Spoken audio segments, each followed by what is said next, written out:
Hello everyone. आज के session में हम देखेंगे सी टेट 2019 के क्वेश्चंस। सी टेट पेपर 2, ये पेपर 2 है। पेपर 2 के 2019 के क्वेश्चंस देखेंगे और सी टेट के सभी क्वेश्चंस रिपीटेड होते रहते हैं, तो ये सी टेट के लिए तो ज़रूरी है ही हैं। उसके साथ में और अदर टेट्स हैं, उसमें भी ये क्वेश्चन घुमा फिरा के पूछ लिए जाते हैं। इसलिए आप जिस भी टेट की तैयारी कर रहे हो तो उससे पहले उसके सभी प्रीवियस ईयर क्वेश्चंस को करके देखिएगा, क्योंकि जो प्रीवियस ईयर के क्वेश्चन हैं वो बार बार रिपीट होते रहते हैं। तो चलिए आज हम बात करेंगे पेपर सेकंड की, जो कि सी टेट जूनियर लेवल के लिए है। तो इसका जैसा कि आप देख रहे होंगे ये बुकलेट कोड इसका ई है। तो हम बात करते हैं। देखो, इसमें कुछ इंस्ट्रक्शंस दे के रखे हैं। आप एग्ज़ाम टाइम पे नहीं पढ़ पाओगे इन इंस्ट्रक्शन को, क्योंकि उधर तो लिमिटेड टाइम होता है। इससे अच्छा आप इसी को अभी पढ़ के जाइए, जिससे कि अगर कुछ इम्पोर्टेंट चीज़ होती है तो वो आपको पता चल जाएगी। तो वीडियो को पॉज कर लेना, उसके बाद आप ये इसके इंस्ट्रक्शंस पढ़ सकते हो। चलिए आज हम बात करेंगे CDP के 30 क्वेश्चंस की, जो कि 2019 में पूछे गए थे। तो आज हम इसका फर्स्ट क्वेश्चन देख लेते हैं। स्टार्ट करते हैं अपना फर्स्ट क्वेश्चन। फर्स्ट क्वेश्चन में हमसे पूछा गया है कि नूर विद्यालय में अपना लंच बॉक्स लाना भूल जाती है और तान्या उससे बोलती है कि तुम लंच नहीं लेके आई हो और ऐसा करो तुम मेरे साथ लंच साझा कर लो। तो अब इसमें हमसे पूछा गया है कि जो कोल वर्ग थे उसके नैतिक विकास के सिद्धांत थे, उनके इस सिद्धांत में से कौन सा सिद्धांत इधर लागू हो रहा है। तो इसके 4 ऑप्शन दिए गए हैं। इधर क्या कही, कानून की बात की गई है, इधर कानून की बात नहीं की गई है। इधर क्या है, केवल लंच को साझा कर रहे हैं, एक दूसरे के साथ क्या कर रहे हैं, एक्सचेंज कर रहे हैं। तो इधर क्वेश्चन नंबर 1 का ऑप्शन नंबर 4 आपका करेक्ट आंसर हो जाएगा। देखते हैं नेक्स्ट वाला क्वेश्चन। नेक्स्ट वाला क्वेश्चन है हमारा,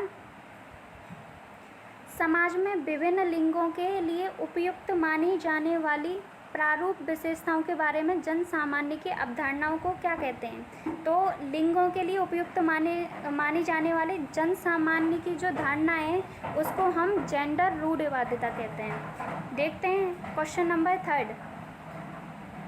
क्वेश्चन नंबर 3 हमसे बोला गया है कि हाल ही में पाठ्यचर्याओं में ऐसी कहानियों को शामिल करने के लिए विवेकशील प्रयास किया गया है जिसमें पिता घर के कार्यों में लगे रहते हैं और माता क्या करती हैं, साहसी गतिविधियों का कार्य करती हैं।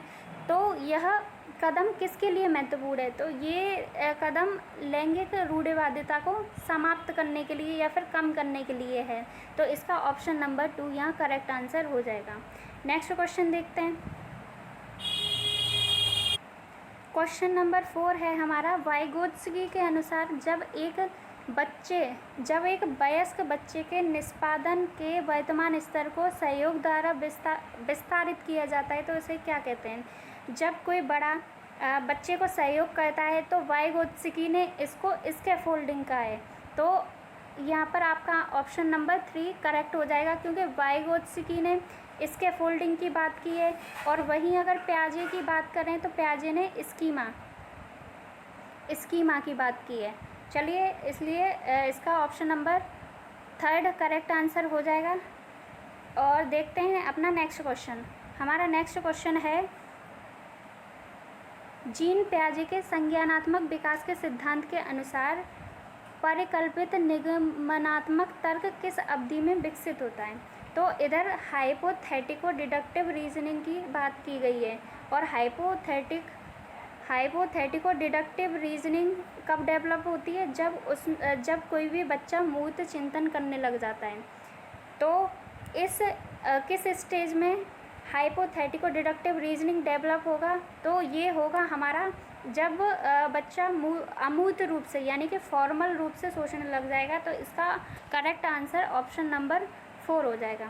नेक्स्ट क्वेश्चन देखते हैं। नेक्स्ट क्वेश्चन है हमारा, डैश के अनुसार बच्चों के चिंतन के बारे में सामाजिक प्रक्रियाओं तथा सांस्कृतिक संदर्भ के प्रभाव को समझना आवश्यक है। अब ये देखिए, इधर बात की गई है सामाजिक प्रक्रिया की और सांस्कृतिक संदर्भ की। तो जब हम बात करते हैं मेंटल डेवलपमेंट की या फिर संज्ञानात्मक विकास की, तो अगर हम सामाजिक या सांस्कृतिक रूप से देखें तो सामाजिक या सांस्कृतिक रूप की बात करते हैं हमारे लेब बाई गुड्स की, तो इसलिए हमारा ऑप्शन नंबर 3 यहाँ करेक्ट आंसर हो जाएगा। नेक्स्ट क्वेश्चन देखते हैं।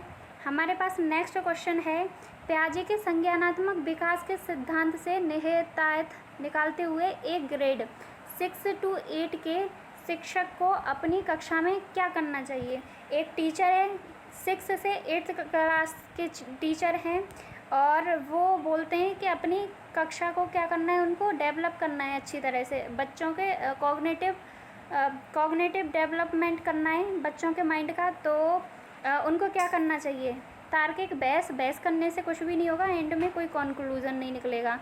परंतु अगर हम देखें, ऐसी समस्याएं प्रस्तुत करनी चाहिए जिसमें तर्क आधारित समाधान हो। अगर बहस कर रहे हैं लेकिन बहस के बाद अगर समाधान निकले तो वो हमारा हो जाएगा कॉग्निटिव डेवलपमेंट। इसलिए इसका ऑप्शन नंबर 2 करेक्ट हो जाएगा, क्योंकि हमें ऐसी समस्याएं प्रस्तुत करना चाहिए जिसका समाधान निकले और समाधान भी कैसा हो, तर्क के रूप में हो। नेक्स्ट क्वेश्चन देखते हैं। नेक्स्ट क्वेश्चन है हमारा क्वेश्चन नंबर 8। हार्वर्ड गार्डनर के बहुबुद्धि सिद्धांत के अनुसार तार्किक गणितीय बुद्धि वाले एक व्यक्ति की क्या विशेषताएं हो सकती हैं। तो हार्वर्ड गार्डनर ने अपनी थ्योरी दी थी कि किस तरह का माइंड किस तरह का वर्क करेगा। तो यहाँ पर बात की गई है, एक क्वेश्चन और याद रखना कि हार्वर्ड गार्डनर ने बहुबुद्धि सिद्धांत को दिया था, ये क्वेश्चन भी पूछा जा सकता है। तो हम बात कर लेते हैं तार्किक गणितीय बुद्धि वाले एक व्यक्ति की क्या विशेषता हो सकती है। तो तार्किक वो कुछ लॉजिक प्रेजेंट करता है। तो लॉजिक किस में लगता है, मैथ्स में सबसे ज़्यादा लगता है, कॉमनली हम देखते हैं। तो इसका आंसर ऐसा देख लेते हैं जिसमें थोड़ा बहुत मैथ आ रहा हो। तो ऑप्शन नंबर अगर 4 देखेंगे कि पैटर्न को खोजने की एवं तर्क की लंबी श्रृंखला को हल करने की क्षमता और संवेदनशीलता। तो ऑप्शन नंबर 4 हमारा करेक्ट आंसर हो जाएगा। क्वेश्चन नंबर नेक्स्ट देखते हैं, क्वेश्चन नंबर 9। क्वेश्चन नंबर 9 है हमारा, वह प्रक्रिया जिसके द्वारा बच्चे आदतों, कौशलों, मूल्यों तथा अभिप्रेरणा को विकसित करते हैं और उन्हें समाज का जिम्मेदार एवं क्रियाशील सदस्य बनाते हैं। तो समाज का जिम्मेदार एवं क्रियाशील सदस्य बनता है तो उसी को हम क्या बोलते हैं, समाजीकरण बोलते हैं। तो इसका आंसर नंबर 1 करेक्ट हो जाएगा। नेक्स्ट क्वेश्चन देखते हैं। नेक्स्ट क्वेश्चन है हमारे पास क्वेश्चन नंबर 10। क्वेश्चन नंबर 10 में बोला गया है कि मानव विकास के संदर्भ में आनुवंशिकता तथा पर्यावरण की भूमिका के बारे में निम्नलिखित कथनों में से कौन सा सही है। तो यहाँ बोला गया है कि आनुवंशिकता तथा पर्यावरण की भूमिका। तो आनुवंशिकता और पर्यावरण की भूमिका के बारे में क्या होता है कि आनुवंशिकता और पर्यावरण की भूमिका जो होती है वो आपस में एक दूसरे से पारस्परिक संबंध रखती है। तो इसका ऑप्शन नंबर 4, आनुवंशिकता एवं पर्यावरण दोनों एक जटिल पारस्परिक क्रिया के रूप में मानव विकास को प्रभावित करती हैं। तो आपका ऑप्शन नंबर 4 यहाँ बिल्कुल करेक्ट आंसर हो जाएगा। नेक्स्ट क्वेश्चन देखते हैं। नेक्स्ट क्वेश्चन है हमारे पास क्वेश्चन नंबर 11। एक प्रगतिशील कक्षा में एक प्रोग्रेसिव क्लासरूम कौन सा होगा, जहाँ पे क्या होगा, बच्चा एक्टिव होगा, वही हमारा प्रोग्रेसिव क्लासरूम बोला जाएगा। और बच्चा एक्टिव कब होगा, इसलिए देखो निष्क्रिय गलत हो जाएगा और दोहराना रिपीटेशन भी गलत हो जाएगा क्योंकि बच्चा समझ नहीं रहा है।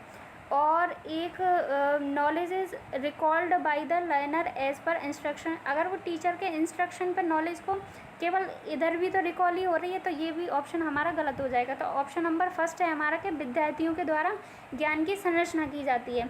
जब बच्चा ज्ञान की संरचना करेगा, और संरचना कब कर पाएगा, जब बच्चा एक्टिव होगा।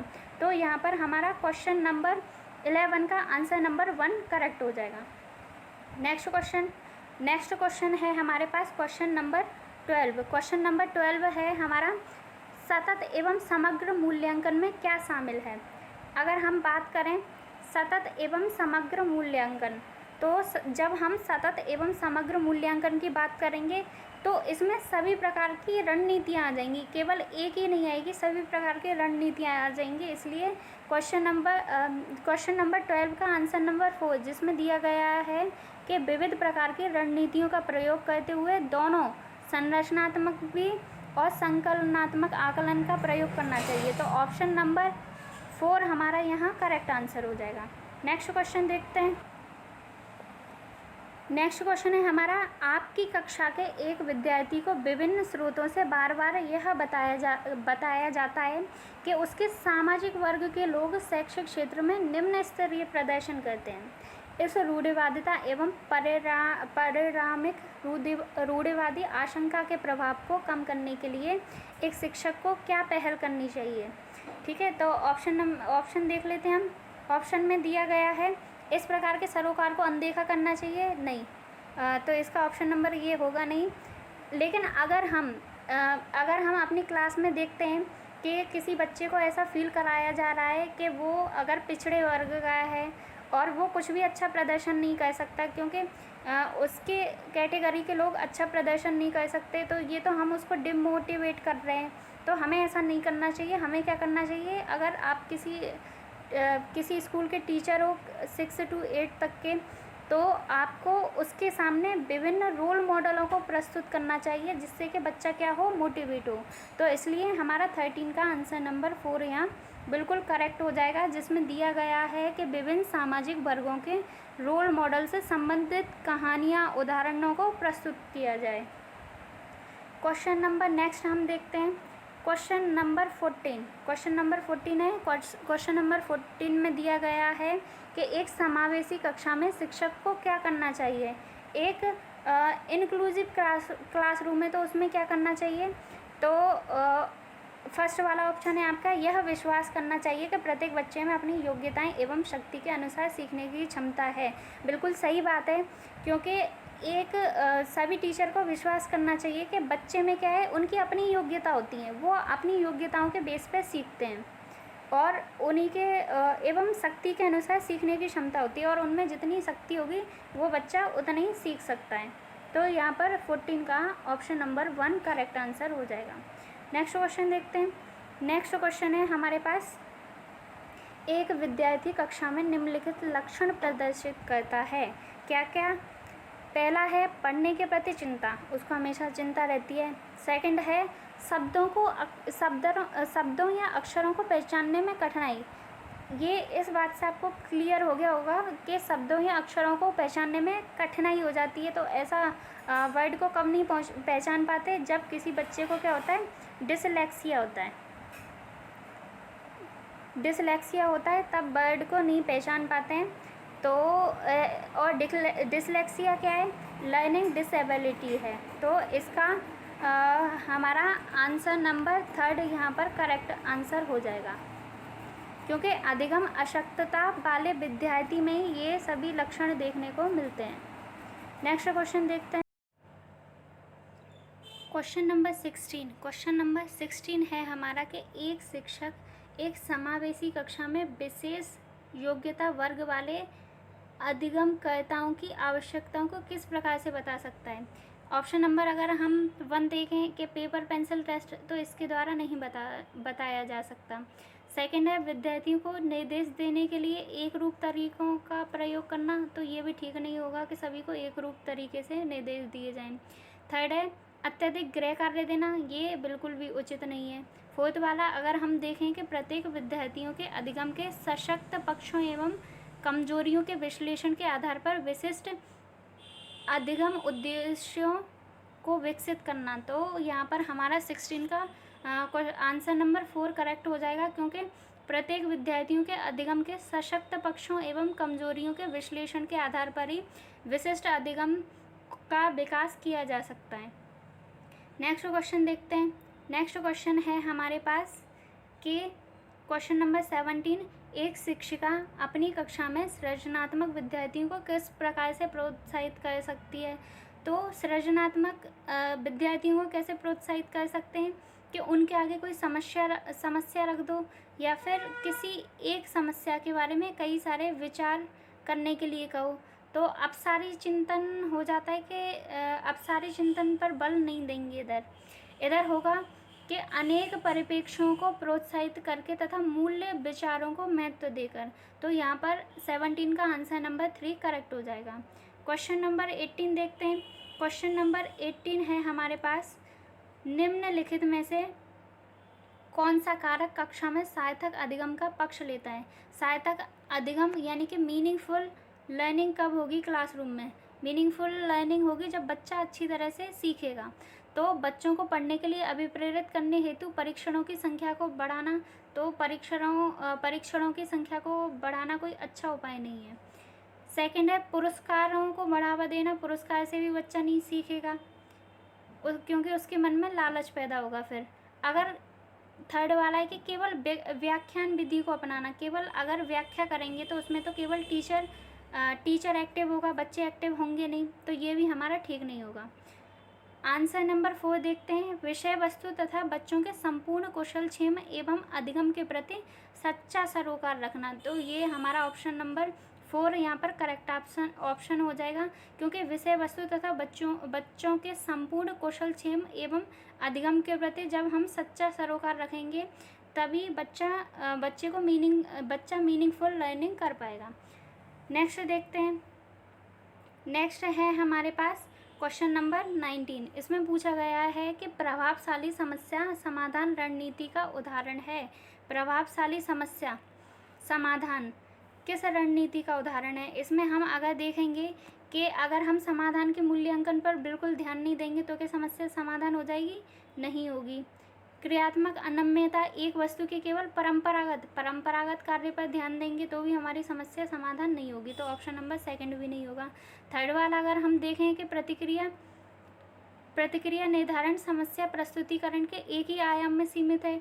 अगर हम सभी समस्याओं को एक ही आयाम में सीमित कर देंगे तो भी हमारी समस्या का समाधान नहीं होगा। अगर हम फोर्थ ऑप्शन देखें कि साधन साध्य विश्लेषण, समस्या को अनेक उपलक्ष्यों में विभाजित कर दें या फिर छोटे छोटे टुकड़ों में विभाजित कर दें तो समस्या का समाधान आसानी से हो सकता है। जैसे कि एक एग्जांपल लेते हैं, अगर कोई 8th क्लास का बच्चा है, अगर उसको 10 लाइन का क्वेश्चन याद करना है, तो अगर हम उससे बोलते हैं कि एक साथ तुम 10 लाइनें याद करके सुना दो तो वो बच्चा याद करके नहीं सुना पाएगा।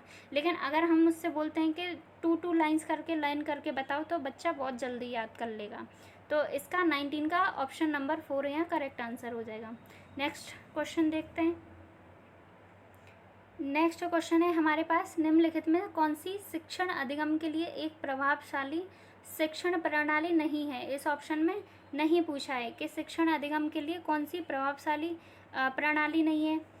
तो अगर हम देखें कि इन सभी में फर्स्ट वाले में क्या हो रहा है कि अंतर्दृष्टि के अनुसार अनुमान लगाने के लिए अनुमान लगा सकते हैं, किसी भी चीज़ का प्रयोग कर सकते हैं, पर्यवेक्षण कर सकते हैं, संवाद एवं परिचर्या कर सकते हैं, दिए गए ज्ञान को दोहराने पर केंद्रित करना। लेकिन अगर हमें अधिगम को प्रभावशाली बनाना है तो हम रटने पर ध्यान नहीं देंगे, इसलिए यहाँ पर हमारा ऑप्शन नंबर 4 गलत हो जाएगा। और गलत ही इसमें पूछा है कि नहीं है, तो ऑप्शन नंबर 4 यहाँ हमारा आंसर हो जाएगा।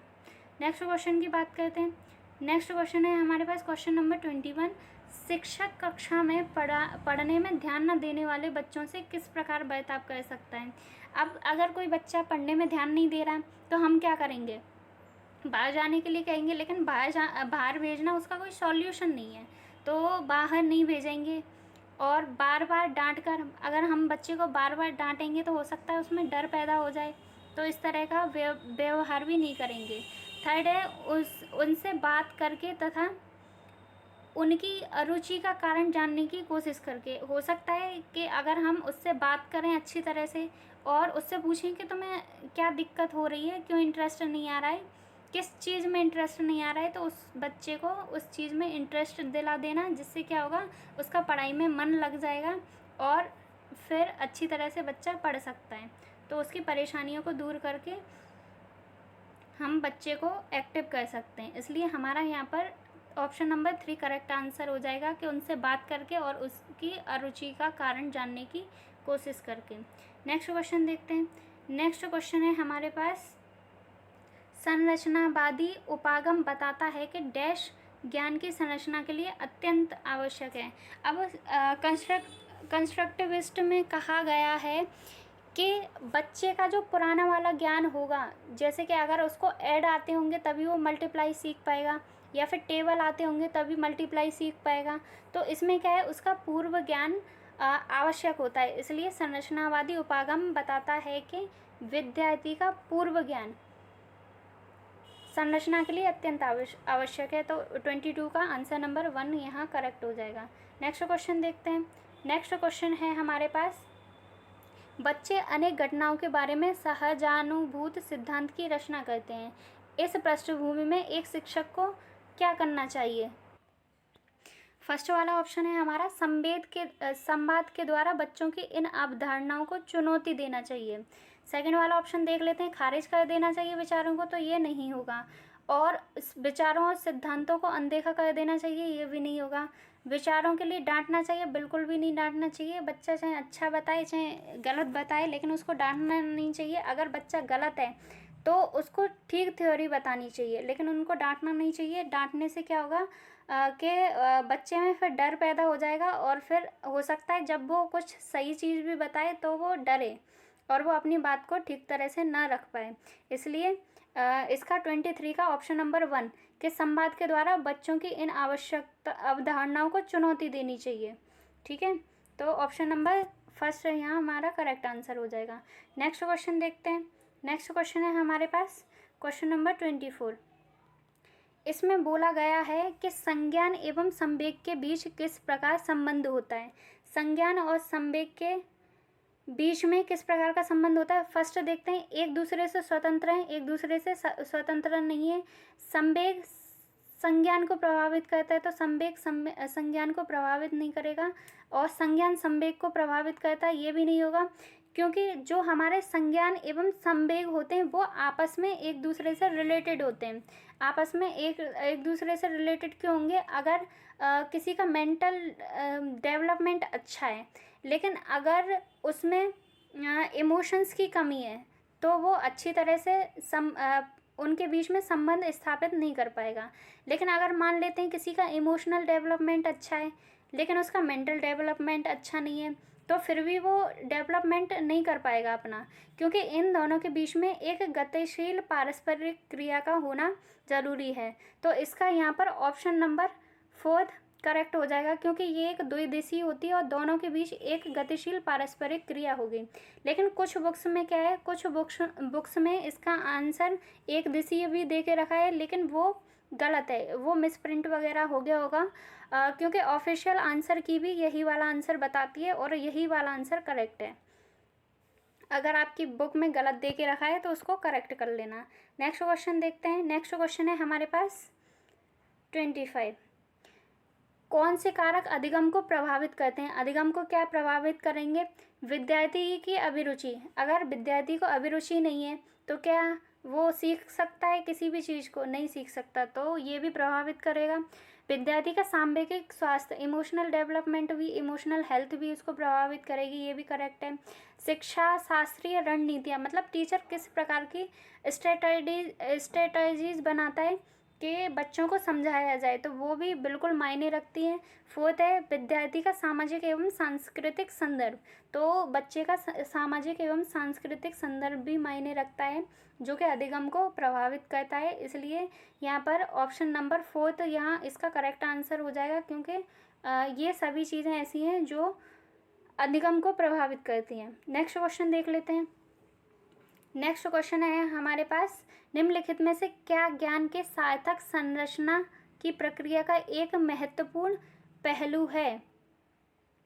यहाँ पर बोला गया है कि अगर हमें मीनिंगफुल लर्निंग करनी है, मीनिंगफुल कंस्ट्रक्शन करना है नॉलेज का, मीनिंगफुल कंस्ट्रक्शन करना है नॉलेज का, तो क्या ज़रूरी होगा? तो मीनिंगफुल कंस्ट्रक्शन करने के लिए हमारी सोसाइटी बहुत ज़्यादा इम्पोर्टेंट होती है। इसलिए यहाँ पर हमें सामाजिक पारस्परिक क्रियाएं बनानी पड़ेंगी, जिससे कि हम मीनिंगफुल लर्निंग कर पाएंगे। इसलिए 26 का ऑप्शन नंबर 1 करेक्ट आंसर हो जाएगा।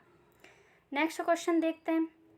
नेक्स्ट क्वेश्चन है हमारे पास, जब विद्यार्थी पुरस्कार पाने की इच्छा से बार बार किसी गतिविधि को करने का निर्णय लेते हैं, जैसा कि एक प्रयोग का नियोजन एवं संचालन करना, ठीक है।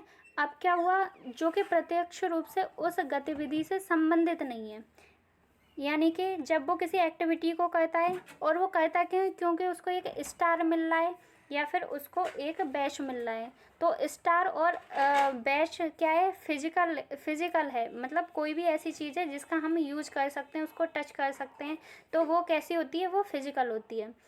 तो ऐसी स्थिति में क्या संभावना उत्पन्न होती है, तो ऐसी स्थिति में ये संभावना होती है कि अधिगम के प्रति भौतिकवादी अभिवृत्ति का विकास हो रहा है। यानी कि किसी बच्चे को एक ऐसी भौतिक चीज़ मिल रही है जिसके लिए वो किसी काम को करना चाहता है, किसी भौतिक चीज़ को प्राप्त करने के लिए वो जब किसी काम को करता है तो इसको बोलते हैं अधिगम के प्रति भौतिकवादी अभिवृत्ति का विकास। जैसा कि यहाँ पर स्टार एवं बैच मिल रहा है किसी को, तो यहाँ पर 27 का ऑप्शन नंबर 1 करेक्ट आंसर हो जाएगा। नेक्स्ट क्वेश्चन देखते हैं। नेक्स्ट क्वेश्चन है हमारे पास क्वेश्चन नंबर 28। क्वेश्चन नंबर 28 में बोला गया है कि बाल्यावस्था की अवधारणा से क्या अभिप्राय है। तो बाल्यावस्था की अवधारणा देखेंगे, अगर हम इसमें देखें, देखो एक कॉन्सेप्ट है किसका, सोशियो कंस्ट्रक्शन का। सोशियो कंस्ट्रक्शन में बोला गया है कि सामाजिक संरचनावादी के अनुसार बोला गया है कि यह जो बाल्यावस्था होती है वो कैसी है, वो सामाजिक संरचना है। ठीक है, तो इसका ऑप्शन नंबर 2 यहाँ करेक्ट आंसर हो जाएगा, क्योंकि मनोवैज्ञानिकों के अनुसार, सामाजिक संरचनावादी मनोवैज्ञानिकों के अनुसार यह एक सामाजिक संरचना है। तो ऑप्शन नंबर 2 इसका करेक्ट आंसर हो जाएगा। लेकिन इसको इम्पोर्टेंट मार्क कर लेना, क्योंकि किसी बुक में ये इसका आंसर नंबर 1 दे के रखा है, जो कि गलत हो जाएगा। इसका करेक्ट आंसर ऑप्शन नंबर 2 होगा, क्योंकि ऑफिशियल आंसर की में भी आंसर नंबर 2 ही दिया गया है। नेक्स्ट क्वेश्चन देख लेते हैं। नेक्स्ट क्वेश्चन है हमारे पास क्वेश्चन नंबर 29। इसमें बोला गया है कि निम्न में से कौन सी मध्य बाल्यावस्था की विशेषता है। तो मध्य बाल्यावस्था में क्या होता है, इसमें शारीरिक वृद्धि एवं विकास बहुत तेज गति से नहीं होगा, क्योंकि वो तो हमारा इन्फेंसी में होता है। सेकंड वाला है हमारा अमूर्त रूप से सोचने तथा वैज्ञानिक तर्क का प्रयोग करने की योग्यता विकसित होती है। तो अमूर्त रूप से किस में सोचते हैं, फॉर्मल स्टेज होती है उसमें सोचते हैं, तो ये भी नहीं होगा। अब थर्ड वाला देखेंगे, बच्चे तार्किक एवं मूर्त रूप से सोचना प्रारंभ कर देते हैं। तो हमारी जो मिडिल चाइल्डहुड होती है उसमें बच्चा लॉजिकली थिंक करने लगता है। तो इसका ऑप्शन नंबर 3 करेक्ट आंसर हो जाएगा। और फोर्थ जो है वो है संवेदी एवं चालक गतिविधियाँ, वो सेंसरी मोटर में होती हैं। तो ऑप्शन नंबर 3 इसका यहाँ पर करेक्ट आंसर हो जाएगा। नेक्स्ट क्वेश्चन देखते हैं। नेक्स्ट क्वेश्चन है हमारे पास क्वेश्चन नंबर 30, जो कि आज का लास्ट क्वेश्चन है।